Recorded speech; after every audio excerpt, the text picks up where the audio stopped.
Buenos días, soy Leonardo Guidi, analista financiero de Grupo Carey y vamos a ver el resumen semanal correspondiente al 7 de mayo de 2021. Bueno, la verdad es que estamos viviendo un momento, un contexto de mercado en el cual, si miramos el gráfico, cualquier analista técnico podría decirme que es necesaria una toma de ganancia porque, como vemos acá, el Standard & Poor's se viene moviendo en un mercado alcista, aunque acá hubo una ruptura temporal, pero podríamos considerar que todavía sigue siendo válido. Y vemos que ya desde hace varias semanas viene tocando la parte superior del canal con algunas pequeñas bajas, pero como que no se va despegando. Entonces, una persona que pueda hacer análisis técnico me podría decir, bueno, eventualmente va a venir una toma de ganancia. Y como sabemos que el análisis técnico tiene mucho de profecía autocumplida, porque así como yo estoy viendo este gráfico, debe haber miles de personas acá en Argentina, en Estados Unidos, que también hacen análisis técnico al Standard & Poor's y deben estar viendo este gráfico. Y más aún, hay en Wall Street muchos algoritmos que también hacen trading en base a análisis técnico. Y bueno, si una gran cantidad de traders converge a un gráfico que es muy similar y todos detectan un posible techo, podrían empezar a operar en consecuencia de ese techo y podría darse efectivamente la toma de ganancia que están anticipando. Entonces, a ver, no tengo idea si va a venir una toma de ganancia, nadie puede saberlo. Es cierto que venimos ya desde, fíjense, casi finales de marzo en una suba bastante constante con poquita volatilidad, así que como una de las reglas que se ha encontrado que tiene la volatilidad es que tiende a volver a la media. Entonces, cuando la volatilidad es muy alta, en general se sabe que va a bajar en algún momento, y en este caso, cuando es muy bajita la volatilidad, cuando vemos velas muy chiquititas, eventualmente sabemos que va a venir un contexto como este de velas más grandes y por lo tanto de volatilidad. Así que posiblemente se pueda venir una toma de ganancias, no sabemos si será la semana que viene. Lo único que digo es, no hay razón para temer, o sea, no hay razón para temer por una toma de ganancias, es algo absolutamente normal del mercado y tampoco es una señal para que salgamos a vender nuestras acciones, o sea, una venta total o parcial de todas nuestras tenencias, porque sí, sería muy tentador y muy seductor creer que uno puede operar anticipando las bajas, evitando las bajas, saliéndose del mercado cuando el mercado está a la baja y volviendo a entrar un poquito más abajo. Entonces uno dice, bueno, tengo estas acciones, las voy a vender, voy a dejar que el mercado haga la toma de ganancias y después, cuando esté terminando la toma de ganancias, vuelvo a entrar y las vuelvo a recomprar, pero más barata. Sí, suena hermoso, ojalá se pudiera hacer, pero lo cierto es que no hay ninguna prueba, no hay ningún registro, no hay ninguna investigación que se haya hecho que demuestra que eso puede ser realizado de manera consistente en el largo plazo. O sea, sí, tal vez te sale bien ahora y vendiste hoy y capaz que el lunes arranca la toma de ganancia y después tuviste suerte de nuevo y bueno, o sea, lograste comprar casi justo ahí en el final, pero ¿qué probabilidad hay de que una persona sea capaz de predecir eso de manera consistente a lo largo de mucho tiempo? Porque estamos hablando que el trader tiene que hacer muchas operaciones y cada una de esas operaciones es una nueva probabilidad, o sea, es una nueva probabilidad de que salga bien o que salga mal. Entonces, en cada compra-venta se está jugando ahí nuevamente la probabilidad de que la operación salga bien o que salga mal. Eso repetido a lo largo del tiempo, lo que se ha visto es que como nuestras emociones nos juegan en contra, como el mercado es muy azaroso, en general termina mal. De hecho, en Wall Street hay una frase en la jerga de Wall Street que se dice que hay muchos traders que son capaces de tradear su cuenta comitente hasta quedar en la bancarrota. O sea, obviamente no es que lo hagan a propósito, pero es que el excesivo trading, cuando se han hecho investigaciones, cuando se ha investigado, lo que se ve es que una gran causa de la bancarrota de muchos traders es justamente el exceso de operaciones, porque si uno está tratando de anticipar movimientos de corto plazo y para eso utiliza información pública y gratuita que está al alcance de todo, como puede ser este gráfico, uno está operando con información que todos tienen, que está en los precios, y por lo tanto no está operando con ninguna ventaja competitiva, porque no estoy operando, si yo quiero adivinar que ahora va a venir una toma de ganancia porque el Standard & Poor's está tocando el techo del canal, no estoy operando con información que nadie más tiene, es una información que rápidamente cualquier persona que sabe hacer un gráfico y tirarle un par de líneas lo puede hacer. Entonces estoy operando con información pública que está al alcance de todos y por lo tanto es muy probable que esa información ya esté descontada en los precios. Entonces no estoy operando con una ventaja competitiva en relación a los demás. Y peor aún, estoy operando con la idea de que soy capaz de predecir el mercado a corto plazo, lo cual, repito de nuevo, o sea, no hay ninguna investigación que haya demostrado, o sea, hay muchos papers que se han escrito al respecto, ninguno encontró evidencia suficiente, salvo, por ejemplo, un fondo de inversión que se llama Two Sigma, después Renaissance Technologies de Jim Simons, que lo han logrado en base a modelos matemáticos de teoría de la probabilidad y de machine learning muy complejos y súper críticos. O sea, son personas, Jim Simons y las personas que integran Two Sigma, son personas que nunca van a dar información con respecto a qué hacen sus algoritmos. Porque en el momento en que ellos digan qué es lo que hacen, otras personas van a empezar a imitarlos y eso va a estar incorporado en los precios y por lo tanto sus algoritmos van a dejar de funcionar. Entonces mi consejo es: desconfíen de aquellos que les dicen que pueden predecir el mercado a corto plazo utilizando información pública disponible al alcance de todos y que ellos mismos dan. Porque aquellas personas que lo han logrado, como Jim Simons de Renaissance Technologies, no lo dicen porque saben que si se conociera qué es lo que efectivamente hacen sus algoritmos matemáticos, dejarían de funcionar. Porque el mercado es muy eficiente para incorporar en los precios la información que está disponible al alcance de todos. Entonces ellos saben que jugaría en contra de ellos revelar esa información. Entonces desconfíen de aquellos que revelan la información de qué es lo que hacen y de cómo operan en el mercado y que afirman que pueden llegar a hacerlo de manera consistente a largo plazo, porque va en contra de la lógica. Lo más correcto sería operar con sensatez. Eso sería lo más sensato. ¿Qué sería lo más sensato de hacer? Por un lado, pensar más en empresas y no tanto en acciones, movimientos, ya que justamente aquellos inversores que han pensado en empresas y que han invertido pensando en empresas y no tanto en movimientos de mercado, son los que tienen un track record que pueden mostrar que efectivamente han vencido al índice Standard & Poor's a lo largo de muchos años, no a lo largo de 1, 2 o 3 años, a lo largo de 10, 20, 30, 40 años o más. En el caso de Warren Buffett, más todavía. En el caso de Peter Lynch, por ejemplo, 13 años, y así otros inversores muy famosos que se han focalizado en comprar buenas empresas que vayan de acuerdo con el contexto que se estaba viviendo, o sea, buenas empresas pertenecientes a sectores que tenían los mejores fundamentos para el contexto de mercado que se estaba viviendo, y por sobre todas las cosas también fueron pacientes, fueron personas muy pacientes que atravesaron crisis muy fuertes como la crisis de 1987, como toda la crisis del petróleo, las recesiones que hubo en la década del 70 y principios de los 80, como la burbuja de las .com, y las lograron superar y lograron incluso sacar provecho al respecto. ¿Pero por qué? Porque sabían lo que compraban, sabían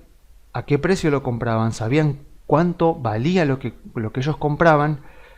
y lo mantenían a largo plazo. O sea, no se dejaban llevar por la emocionalidad de los inversores, que es muy cambiantes y a veces muy violenta. Imagínense lo que hubiera sido estar invertido en 1987. Hay videos en YouTube de Peter Lynch que los pueden buscar, donde él cuenta qué pasó en 1987, o sea, o cómo él operó y sobrevivió a la crisis de 1987, pero con mucha tranquilidad, porque sabía efectivamente qué era lo que tenía en el portafolio y entendía más o menos lo que estaba pasando en el mercado, y sabía que no era, o sea, lo que estaba pasando en el mercado no era algo que iba a cambiar los fundamentos de las empresas que él tenía. Entonces, fundamentalmente eso, fundamentalmente saber que esto requiere paciencia, saber que si uno compra buenas empresas en un contexto de mercado acorde a esas empresas, a la larga va a ser ganador. Y otra cosa también muy importante, el tema de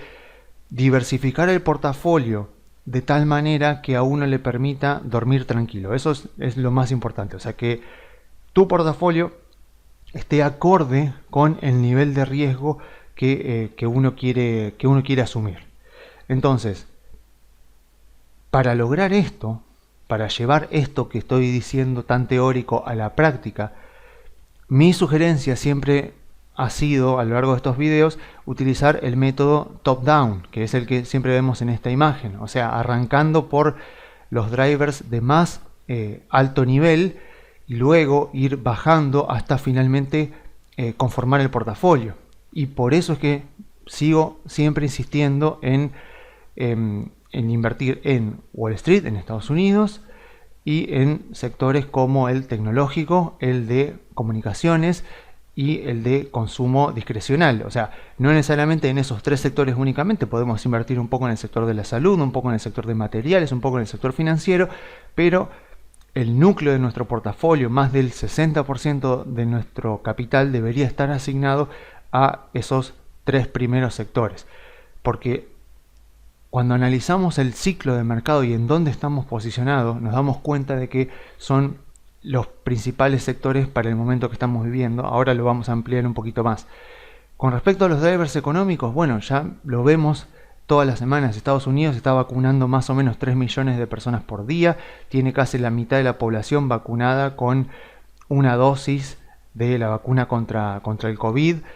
Se va recuperando la economía, se va recuperando el empleo. En Europa van un poco más lento porque toda la Unión Europea es un poco más burocrática. Entonces, estamos en un contexto económico donde si tomamos a China, por ejemplo, como un país que va un poco más avanzado que los demás, vemos que China ya es hoy económicamente más grande de lo que era en el 2019 antes del COVID. O sea, China fue el primer país que recibió el COVID, el primer país que cerró, el primer país que reabrió. Entonces podemos tomarlo como un país que va un poco más adelantado de lo que va Europa y Estados Unidos. Entonces vemos que China hoy ya económicamente está acelerándose de nuevo económicamente. Entonces podemos sensatamente pensar que esto es lo que va a ocurrir con Estados Unidos y con Europa cuando ya más del 60-70% de la población esté vacunada con las dos dosis, y de esa manera podríamos decir que se ha logrado la inmunidad de rebaño. Entonces, el driver económico me impulsa a mí a querer invertir en acciones de empresas de Estados Unidos. Vemos el driver político. Bueno, como ya lo he dicho en anteriores informes, el driver político en Estados Unidos en este momento es inmejorable. O sea, la Cámara de Senadores está empatada como no lo estaba desde hace 150 años. La Cámara de Diputados está muy pareja como no lo estaba hace casi 100 años. Entonces a Biden le va a costar muchísimo lograr pasar leyes por el Congreso. Y cuando logre pasar una ley por el Congreso, el debate de esa ley va a llevar mucho tiempo y seguramente los efectos de esa ley serán muy diluidos con respecto a las pretensiones iniciales que tenga el presidente y los miembros del Partido Demócrata. Entonces, cuando el Congreso en Estados Unidos no logra sacar ningún tipo de legislación importante, ningún tipo de legislación que provoque ganadores y perdedores, que sea redistributiva del ingreso, eso es tremendamente alcista para las acciones. Es un gran driver y que muchas veces no suele tenerse en cuenta por muchos inversores. El driver político en Estados Unidos nos da un viento a favor enorme para estar invertido en acciones. Y después, por último, el driver emocional, que bueno, como ya sabemos, tenemos un driver emocional de fondo, donde yo siempre vengo diciendo durante los últimos meses que el mercado en este momento está optimista y eventualmente llegará a la euforia. Y después tenemos obviamente emocionalidad de los inversores, que es mucho más de corto plazo, como bueno, lo que vimos acá, toda esta baja con bastante volatilidad que se dio en febrero y en marzo con motivo de la suba de los bonos del tesoro. Bueno, esto es como una emocionalidad negativa de corto plazo, pero si yo tengo que mirar más la emocionalidad de los inversores de fondo, podríamos decir, podría utilizar este cuadro donde muestra un ciclo de crecimiento económico en verde, un ciclo de recesión económica en rojo, y cómo se va comportando el mercado financiero y la Fed, podríamos decir, también en el mismo. Acá, antes que nada, tengo que hacer una aclaración. Están puesto el mercado alcista, el sentimiento del mercado alcista por un lado y la Fed arriba,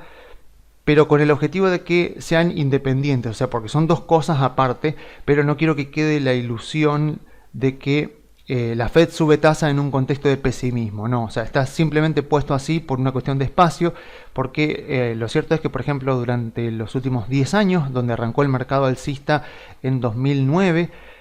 cuando la Fed subió tasas por primera vez, las subió en diciembre de 2015,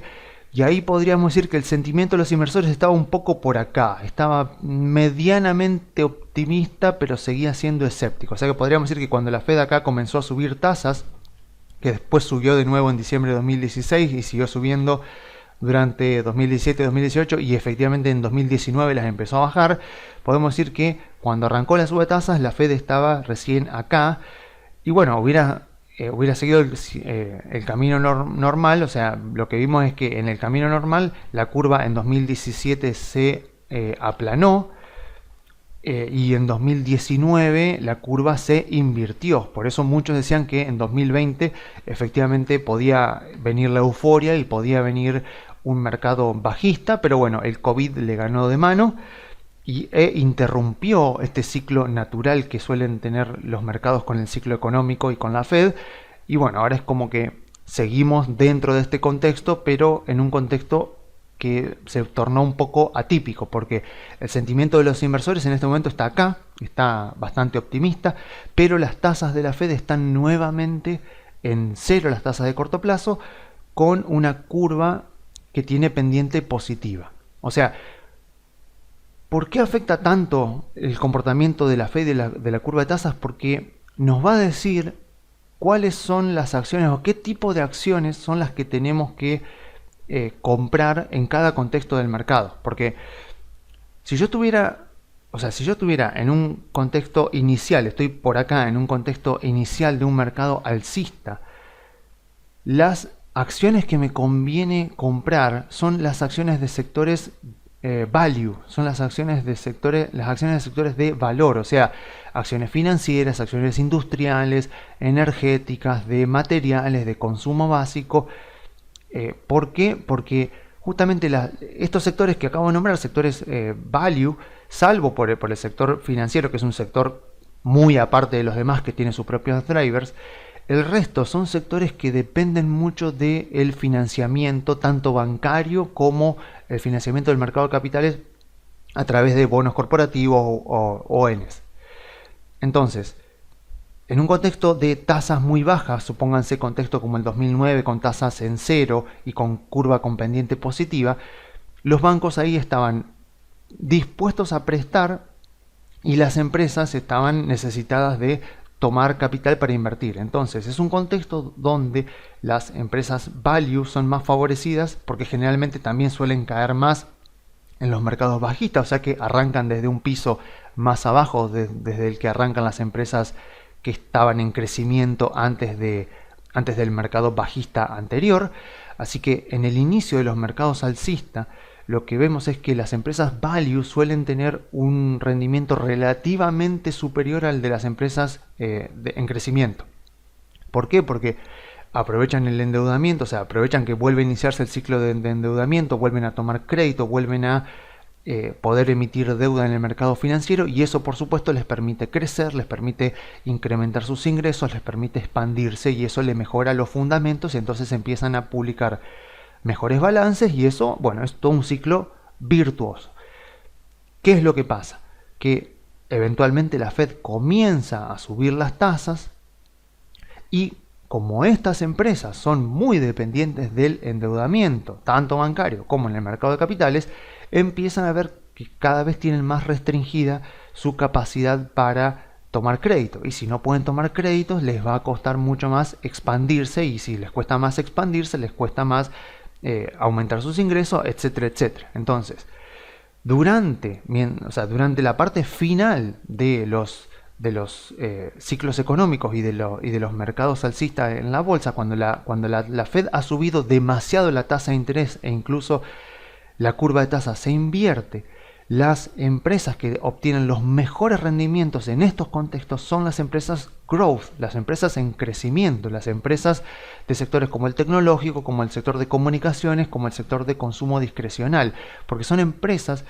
que no dependen tanto de la deuda, son empresas que tienen muy bajo endeudamiento o incluso en algunos casos directamente no están endeudadas porque se bastan con sus propios ingresos o directamente emiten acciones. Si son empresas muy jóvenes que se están expandiendo, también pueden emitir directamente acciones. Entonces,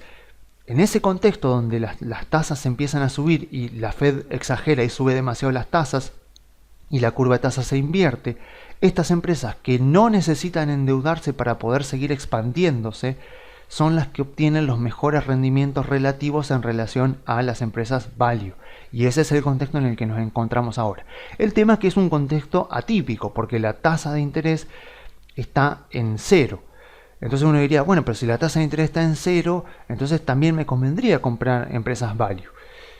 Y la respuesta es que sí como diversificación, pero no como la parte principal de nuestro portafolio. Porque a pesar de que las tasas de interés es verdad que están prácticamente en cero, están incluso negativa en términos de inflación, lo cierto es que la curva de tasas sigue estando no solo baja, sino además como muy plana. Y la forma que tiene la pendiente de la curva de tasas es muy importante para los bancos, porque ya sabemos que los bancos obtienen sus ingresos tomando plazos fijos a corto plazo y prestando a largo plazo y ganando la diferencia de tasas entre la tasa que le pagan a los que hacen plazo fijo y le cobran a los que piden crédito. Entonces, la curva de tasa en Estados Unidos en este momento es verdad que es positiva, pero la pendiente, la diferencia que hay entre la tasa más corta y la tasa más larga no es muy grande. Entonces, a pesar de que las tasas sean bajas, la pendiente de la curva no es muy alta como sí lo era en 2009 cuando se inició este ciclo alcista. Entonces, la curva de tasas es positiva, la tasa de corto plazo de la Fed está en cero, pero no hay mucho incentivo del sistema bancario para prestar mucho dinero, para dar mucho crédito, porque no es mucho lo que ganan como margen de intermediación. Entonces, a pesar de todas estas circunstancias, es posible que tampoco sea tan fácil para muchas empresas obtener crédito. Y lo mismo con el mercado de capitales, porque cuando las empresas emiten bonos corporativos, por ejemplo, también las tasas que se toman de referencia para los bonos corporativos son las tasas de los bonos a 10 años, a 20 años, a 30 años, y siendo tan bajas las tasas en este momento, puede ser que obviamente quieran emitir bonos, las tasas son muy bajas y no hay tanta demanda para esos bonos porque consideran que los rendimientos no valen la pena, no justifican el riesgo asumido. Entonces, este contexto en el cual estamos acá, en un contexto de optimismo que eventualmente llegará a la euforia, sigue siendo un contexto para invertir en empresas de crecimiento, empresas tecnológicas, empresas de comunicaciones, empresas de consumo discrecional y por supuesto si queremos invertir en mineras, si queremos invertir en bancos, si queremos invertir en empresas industriales, también por supuesto que podemos hacerlo porque hay muy buenas empresas en esos sectores, pero la recomendación es hacerlo con una parte más minoritaria, con el 30-35% del portafolio y el resto más vale dedicarlo a las otras empresas que son las que tienen el mejor contexto para poder desplegar bien sus fundamentos y para poder obtener ganancias que son superiores a las de los otros sectores. Entonces yo estoy parado acá, veo los tres drivers, digo bueno, yo estoy parado acá, estoy parado en este contexto, entonces cuando empiezo a bajar digo bueno, para el contexto en el que estoy no me conviene tener bonos porque están rindiendo tasa negativa, el bono del tesoro a 10 años se está rindiendo 1,50 y pico, la inflación esperada es del 2%, o sea que en absoluto me conviene comprar bonos, tampoco me conviene comprar bonos corporativos porque el rendimiento tampoco es tan alto para el riesgo que estoy asumiendo. Cash, por supuesto que no, o sea, no, son muy raros los contextos donde conviene quedarse con los dólares líquidos. Entonces, ya cuando decidí comprar acciones y no otro tipo de activos, o mismo oro también, o sea, algún commodity, ya estoy tomando una decisión que va a representar el 70% de mi rendimiento. O sea, si después compro la empresa A o la empresa B, no va a ser tanta diferencia en mi portafolio como el hecho de haberme decidido a comprar acciones en este contexto y no bonos. O sea, confundirme el activo en el que voy a invertir en este contexto representa en el rendimiento final de mi portafolio un 70%. O sea, la consecuencia que eso tiene, equivocarme en el activo que voy a meter en mi portafolio, tiene una repercusión en el rendimiento final del portafolio extremadamente mayor que si al final compré, no sé, Apple y al final Amazon terminó subiendo más, por ejemplo. O sea, la diferencia que va a haber en el rendimiento final de mi portafolio, si compré una acción que subió 20 y otra acción que subió 15, no va a ser demasiado grande. Pero si compré acciones en un contexto que me convenía comprar bonos o donde me convenía comprar oro, bueno, el rendimiento final de mi portafolio por haberme equivocado en esa decisión va a ser muchísimo más grande. O sea, la consecuencia que voy a tener en el rendimiento final del portafolio va a ser muchísimo más grande. Entonces, donde tengo que prestar especialmente atención a la hora de armar un portafolio es acá, no tanto acá. Después sí, es muy lindo analizar las empresas, conocer las empresas, pero si me equivoqué de sector, va a ser mucho más grave que haberme equivocado de empresa. Entonces, hay que prestarle mucha atención a esto, a mirar los drivers, a mirar qué activo estoy comprando, y obviamente ya una vez que elegí las acciones, voy a lo mismo. O sea, si estoy en un contexto donde me conviene comprar tecnológicas, donde me conviene comprar empresas de comunicaciones, donde me conviene comprar consumo discrecional, y compro bancos, compro consumo básico y compro energía, claramente va a haber una gran diferencia en el rendimiento de esos portafolios, más allá de las acciones que después termine incluyendo, incluso si en un caso elegí las peores de los sectores y en el otro caso elegí las mejores de los sectores. O sea, por haber elegido los sectores correctamente, incluso si seleccioné mal las acciones, es mucho más probable que obtenga rendimientos que sean superiores a los que hubiera obtenido si hubiera elegido los sectores malos para este contexto y hubiera elegido las mejores acciones de cada uno de esos sectores. Entonces, no subestimemos la importancia de esta decisión. Entonces, una vez que seleccioné el activo, selecciono los sectores y eventualmente, por supuesto, puedo directamente detenerme ahí y comprar un ETF. Y digo, bueno, voy a comprar un ETF tecnológico, un ETF de comunicaciones y un ETF de consumo discrecional, y ya está, frené ahí y ya armé mi portafolio. O puedo ir un grado más abajo y elegir ya puntualmente cuáles son las acciones que quiero comprar. Para los que son clientes de Grupo Carey, ya saben que nosotros cada 2 semanas publicamos el portafolio sugerido, donde ahí sí sugerimos puntualmente qué CDRs recomendamos comprar y con las ponderaciones, así que sepan que eso lo tienen disponible. Para los que no son clientes del Grupo Carey, bueno, ya me han escuchado hablar durante muchos informes, así que más o menos estoy seguro de que pueden inferir bastante bien cuáles son las acciones que convendría tener en el portafolio en este momento. Pero bueno, eventualmente llegará el final de este mercado alcista. Estamos acá en optimismo, dudo mucho que la Fed suba las tasas este año, posiblemente tampoco lo haga el año que viene, así que es probable que recién el año que viene, 2022, lleguemos a la euforia, y creería yo que un contexto, no sé si ideal, pero un contexto más apropiado para que se termine este mercado alcista sería un contexto donde hay euforia y donde la Fed sube las tasas de interés de manera un poco exagerada. Entonces, esas serían como las señales que tenemos que estar mirando. ¿Por qué? Porque cuando hay euforia, los inversores suelen no prestar atención a las malas noticias que van llegando con respecto a las empresas y con respecto a a la economía en general, al desempleo, a la inflación, y subestiman, por supuesto, las subas de las tasas de interés, cómo se va encareciendo el endeudamiento. O sea, se empiezan a producir malas inversiones, o sea, todo este contexto donde hubo tasas de interés baja fue un contexto propicio para realizar inversiones. Eventualmente esas inversiones se producen en lugares donde no recuperan el costo de capital, por lo tanto son inversiones que nunca deberían haberse hecho, son inversiones que destruyen valor en vez de crearlo. Al mismo tiempo que está ese contexto económico que se va deteriorando, están las tasas de interés muy altas que afectan a los fundamentos de las empresas. Los fundamentos de las empresas se están deteriorando, pero los inversores que están eufóricos siguen comprándolas y siguen justificando las malas noticias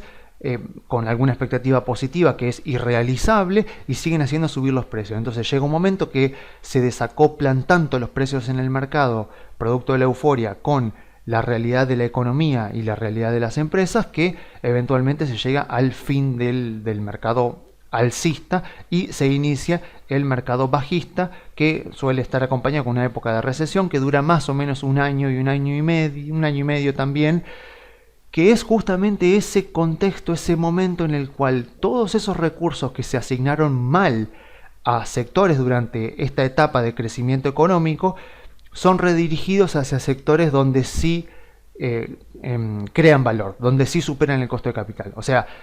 en Estados Unidos esto es mucho más ágil porque las leyes laborales son más flexibles, entonces en Estados Unidos es mucho más fácil contratar y despedir trabajadores. Entonces todo ese proceso en el cual previamente en el ciclo económico, cuando la economía crecía, se asignaron recursos humanos y se asignaron recursos financieros y recursos tangibles como maquinaria, por ejemplo, hacia ciertos sectores, hacia ciertas inversiones que luego terminaron no rindiendo lo que se esperaba. Todos esos recursos mal asignados tienen que ser reasignados a sectores de la economía que efectivamente sean productivos y que superen el costo de capital. Todo ese proceso de movilidad es lo que suele tardar entre un año y medio, y que es lo que llamamos recesión económica, hasta que eventualmente, generalmente a través de un pánico que hay, en el caso del 2008 fue Lehman Brothers, por ejemplo, eventualmente se termina el mercado bajista y están dadas las condiciones nuevamente para que se inicie un mercado alcista y un nuevo periodo de crecimiento económico.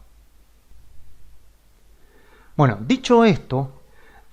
otra cosa interesante que sucedió esta semana es que el oro comenzó a reaccionar. Así que vamos a comentar brevemente lo que está pasando con el oro, que viene a la baja desde todo el año básicamente, y recién ahora,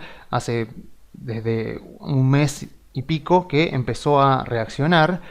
Y bueno, a ver, obviamente es bienvenido el tema de que el oro se recupere, porque seguramente muchos estaremos comprados en oro. Y acá, tengamos obviamente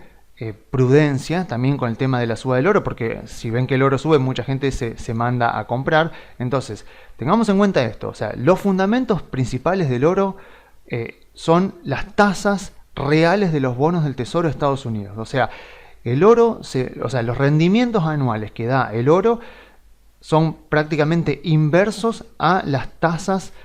reales de los bonos del Tesoro de Estados Unidos. O sea, se mueven con una correlación bastante inversa. O sea, cuando los bonos del Tesoro de Estados Unidos dan tasas reales positivas, eso es un contexto que no suele ser bueno para el oro. O sea, no suele ser conveniente tener oro en ese momento. Cuando las tasas de los bonos del Tesoro rinden negativo, suele ser un muy buen momento para tener oro. Entonces es lo que vemos acá. O sea, en azul vemos la tasa real de los bonos del Tesoro de Estados Unidos en el eje izquierdo, y en rojo vemos el porcentaje de cambio anual del precio del oro que vemos en el eje derecho. Entonces, ¿qué es lo que vemos acá? Que se está dando un contexto bastante atípico. Lo que vemos acá es un movimiento bastante opuesto, pero vemos acá que desde el año pasado las tasas de los bonos del Tesoro de Estados Unidos vienen rindiendo negativo, y aún así el oro tuvo su buen momento el año pasado, pero después vino bastante a la baja. Entonces, acá cabía preguntarse qué es lo que está pasando, porque los bonos del Tesoro están rindiendo 1,50 y pico, con una inflación esperada que está más o menos en el 2%, o sea que están rindiendo tasa negativa, o sea que tendría que ser un buen contexto para que el oro suba, pero el oro no estaba subiendo. Bueno, muchos decían que gran parte de la demanda que antes iba a oro iba a criptomoneda, eso puede ser que algo sea verdad, pero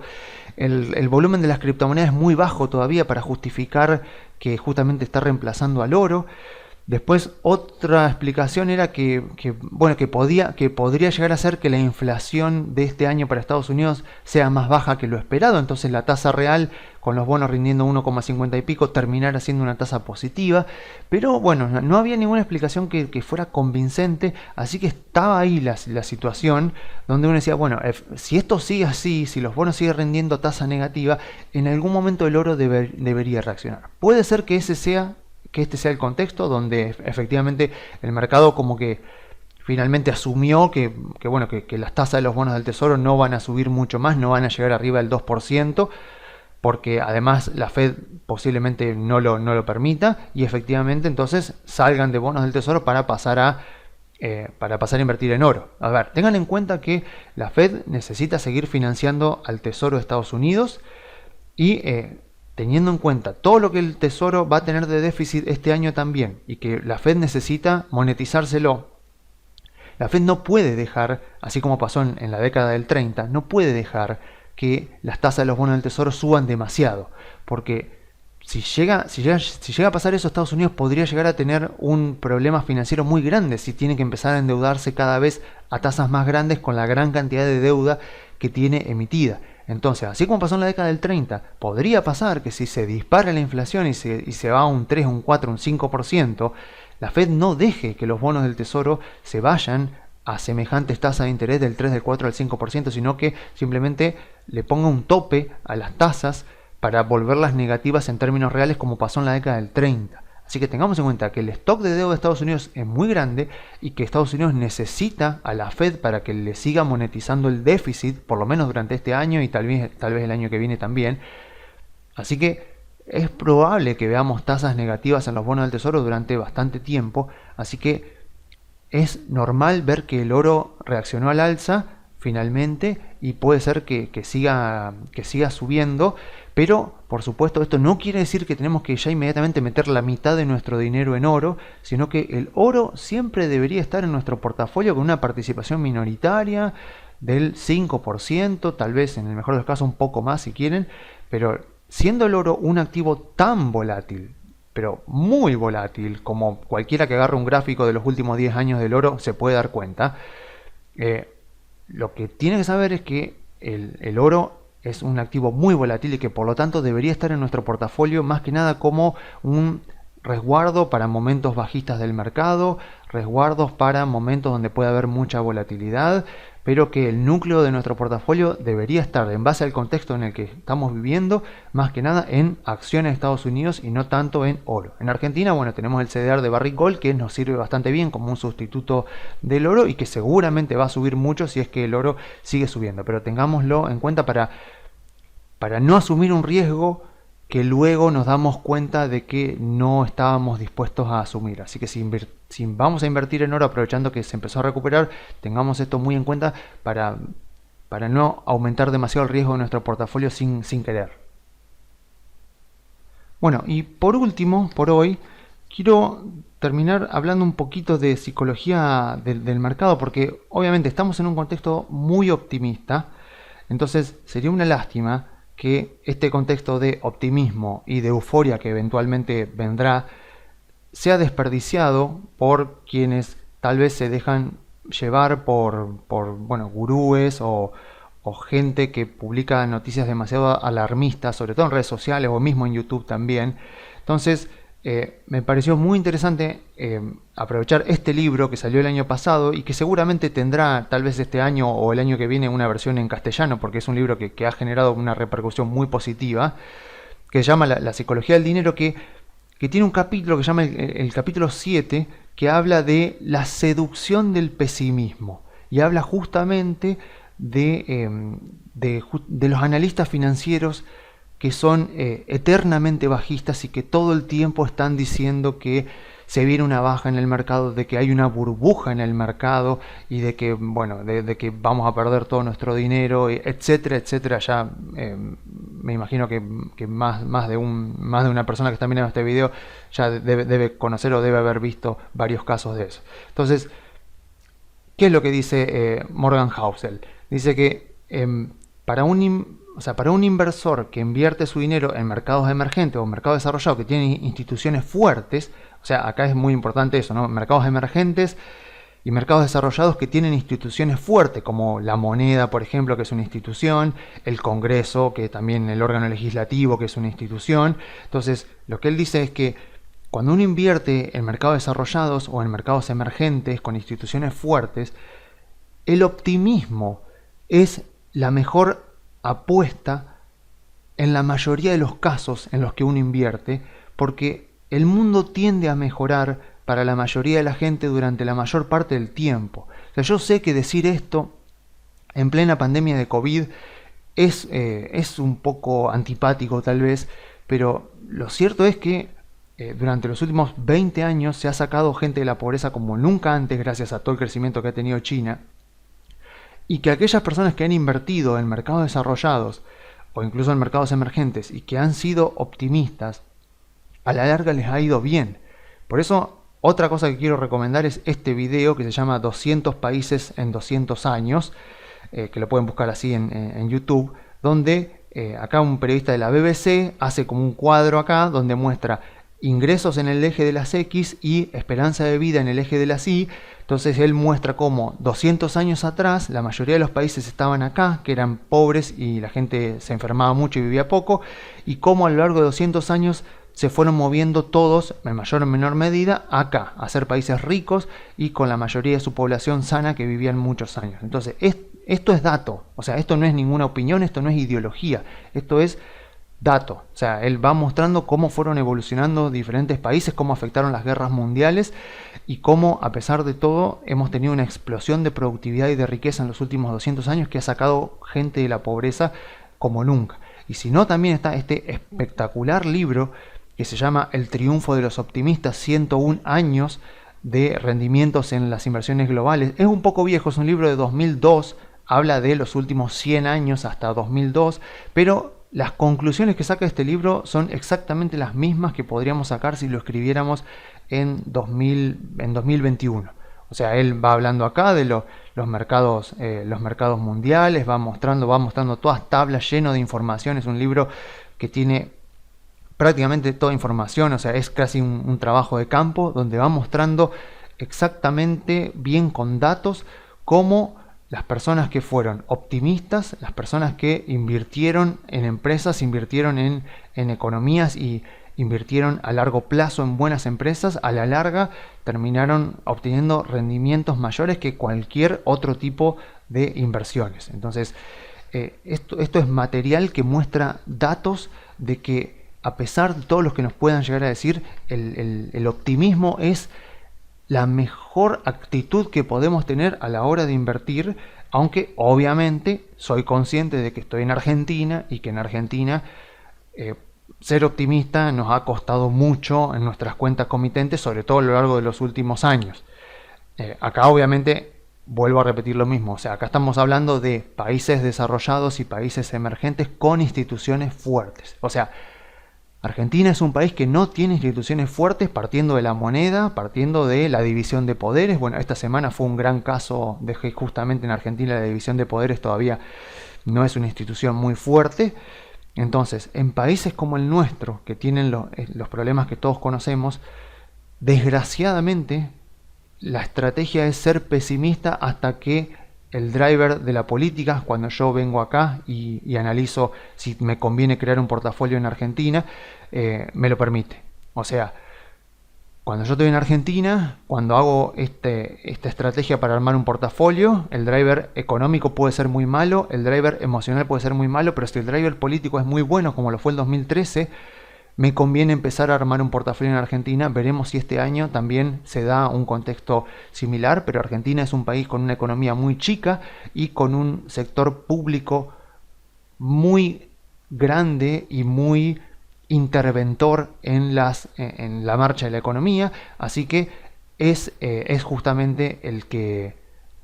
me va a decir si efectivamente me conviene comprar acciones argentinas o no. Pero bueno, a ver,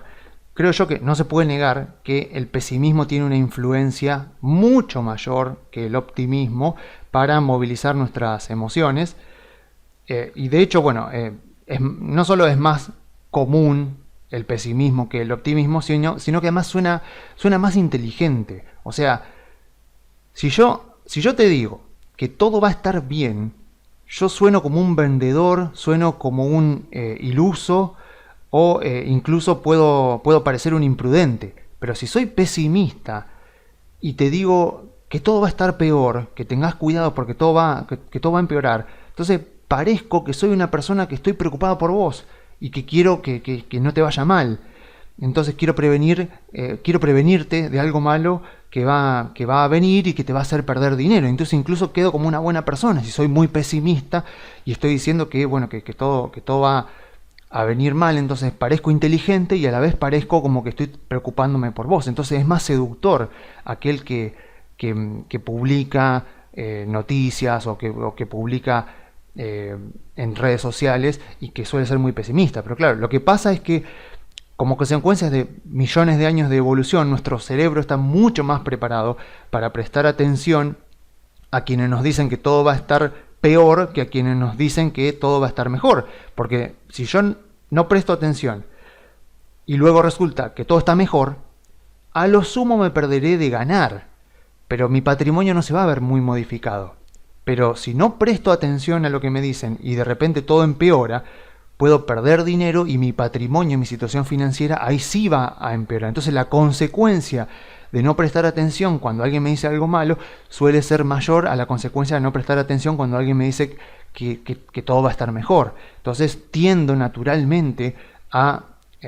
prestar atención a los pesimistas. O sea, es algo que tendemos naturalmente con nuestro cerebro. Pensémoslo, vayámonos a las etapas más primitivas de la humanidad. Cuando estábamos todavía en África, en las etapas más primitivas de la humanidad,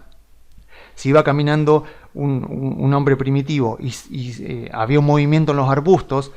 podía pensar, bueno, es un depredador que me puede atacar, o no es nada, no pasa nada. Bueno, el que naturalmente tendió a ser optimista y a decir no pasa nada,